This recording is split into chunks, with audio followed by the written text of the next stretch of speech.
রাজাকার বলেছেন হাসিনা এদেশে যখন যুদ্ধ চলে আমরা তখন পাকিস্তানি আর্মির পাহারায় তাদের তত্ত্বাবধানে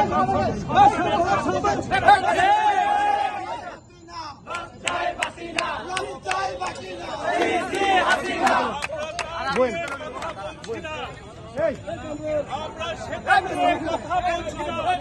আমাদের কথা হচ্ছে আপনি যখন হানাদার বাহিনীর তত্ত্বাবধানে ছিলেন, তাদের পহরায় সন্তান যখন ছিলেন, তখন কে রাজাকার কে মুক্তিযোদ্ধা তা দেখার সুযোগ আপনার হয় না।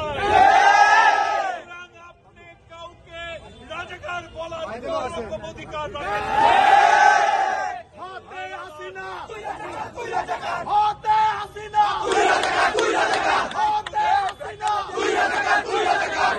আমাদের ভারপ্রাপ্ত চেয়ারম্যান সাহেব এই আন্দোলনের সমর্থন ব্যক্ত করেছেন, বিএনপি আন্দোলনের সমর্থন দিয়েছে।